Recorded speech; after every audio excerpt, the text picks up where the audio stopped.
Hi everyone. Today we're going to talk about how to deal with linear inequalities. So we've been talking about equations where we have an equal sign, but now we're going to talk about what happens if we have a greater than or a less than or a greater than or equal to or a less than or equal to sign.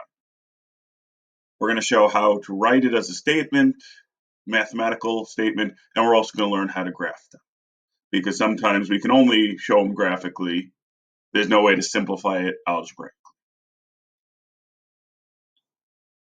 So let's start with a warm up. If Mr. Minowitz has less than $20 in his pocket, which is probably accurate, what are possible amounts of money that could be in his pocket? I want you to list some. And then I want you to think, how can we write that as a mathematical sentence? So pause the video, try it out, write down what you're thinking.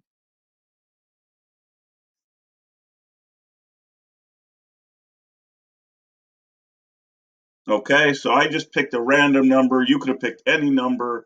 I picked $14.23.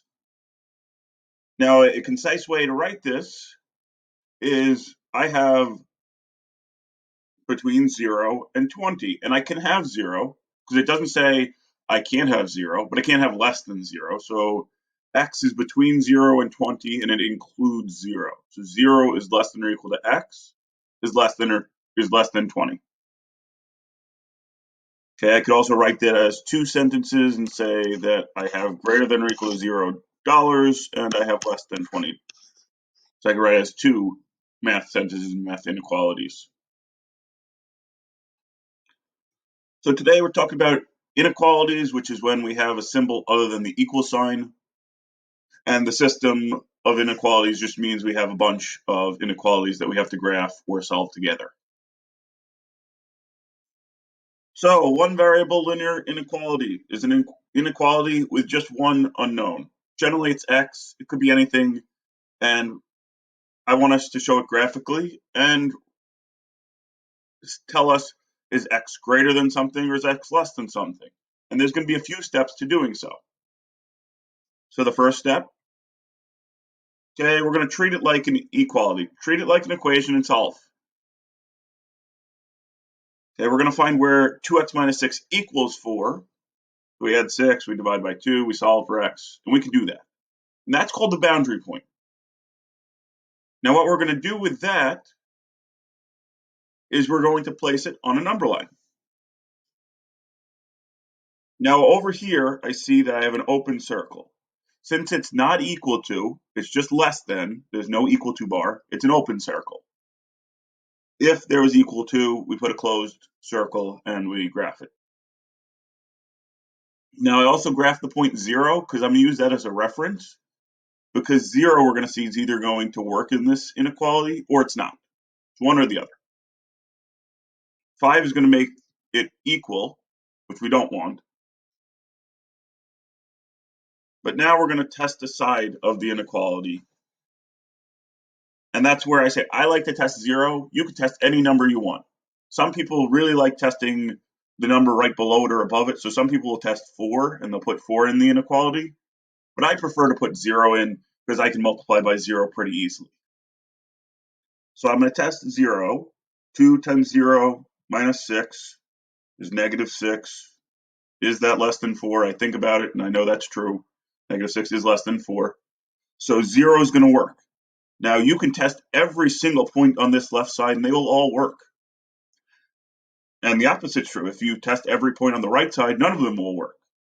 Okay, I can show you that by, let's say I test 7. Testing 7, I have 2 times 7 is 14, minus 6 is 8.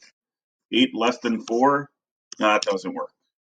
So the right side doesn't work, and the left side does.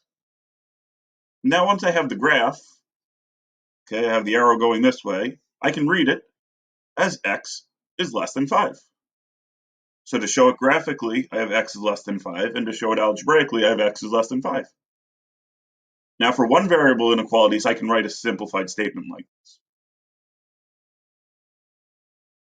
But for two, here's some ones you should test out. Okay, so here's some one variable in linear inequalities. Pause the video, Try one of them, two of them, all three of them, however much you feel you need to fully understand. When you're ready, unpause the video and I'll show you the answers.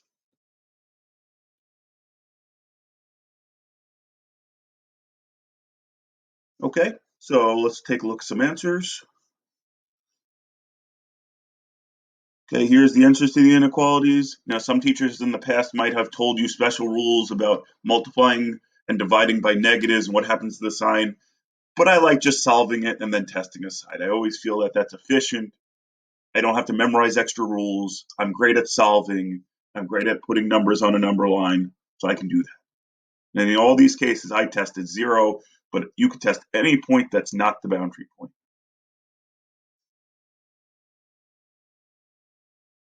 Now it's time to move on to two variable linear inequalities, which are just inequalities in terms of generally x and y, and we're going to show their solutions graphically. So y is less than 2x minus 3 is an example of a two variable linear inequality. Now we need to remember how to graph. If we can graph, we can do this. Okay, this is in slope-intercept form. It could be in point slope form. It could be in standard form. We graph it like we'd normally graph any line, except in this case, since it's not equal to, doesn't have the equal to bar, we make it a dashed line. If it's greater than or equal to or less than or equal to, then we use the solid line. But in this case, we're going to use the dashed line. We can graph -3 up to over 1. We can do that. Now the next step, we have to show where the solutions are. Now the solutions can be above or below.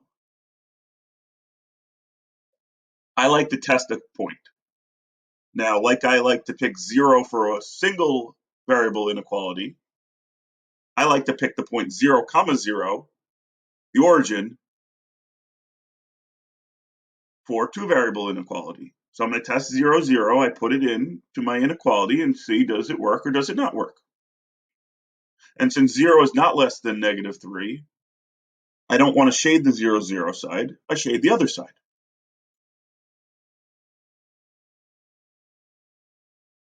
If 0, 0 worked, I would shade this side. And that's all you have to do for a two variable inequality. You don't have to write the statement. The statement is the original statement. You can't simplify that. We can't get rid of x or y. So we just show it graphically.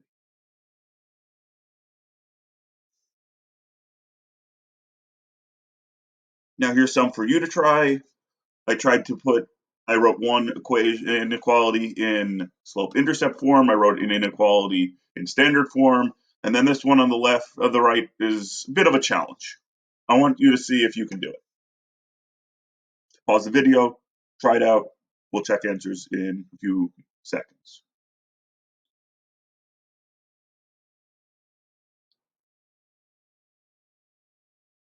Okay, so here are my graphs. Okay, notice we got a solid line when there's equals. We got dashed lines when it's not. This one got a vertical line. Okay, this one, x equals -4 is a vertical line. So that was the challenge for this problem. And every case I tested 0, 0, and it worked. In the right case, it didn't work in either of the first two cases. And that's how I graph these linear inequalities. Now let's move on to systems. So systems of linear inequalities. There's just two or more linear inequalities working together. Okay, so I gave you two inequalities, and we're going to do the same exact thing we did with one linear inequality. We're going to graph two of them together on the same graph. So we're going to graph the inequalities like we normally do with a system of equations. Okay, follow the rules for dashed line versus solid line. Then we're going to take each one after that, and we're going to test where should the shading be. So we graph these two. These are both in standard form. I would probably use the intercept method. If you want to convert them to slope-intercept form, you can do that as well.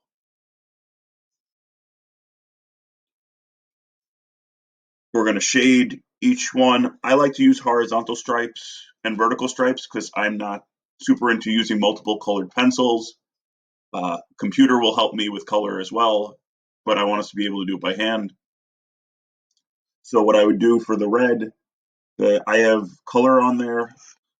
I would probably just do horizontal stripes on this side.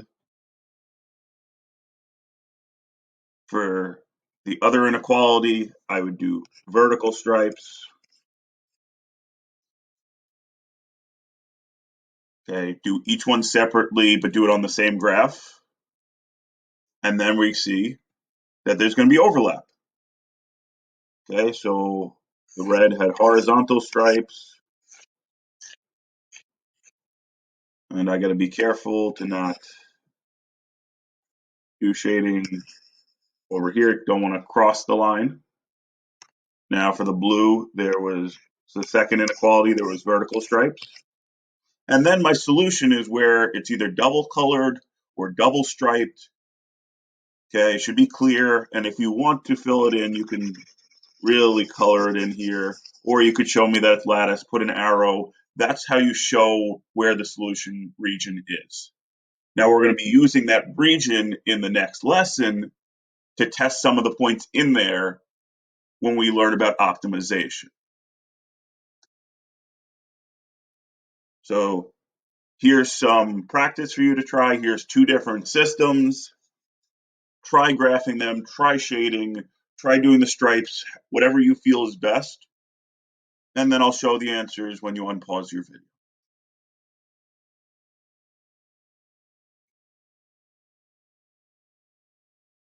Okay, so let's take a look. Okay, here I used red and blue to make purple, so I see that the purple is my solution. Okay, I got purple here, I got two dashed lines because not equals. Here, I got a solid line, and I should have a dashed line, but I messed up, so there's my dashed line. Should be dashed, not solid. And then my solutions are here and here. Okay, that's how I graph a system of inequalities. Okay, which once again is going to be very useful in our next lesson, which will be linear programming and how to solve an optimization problem.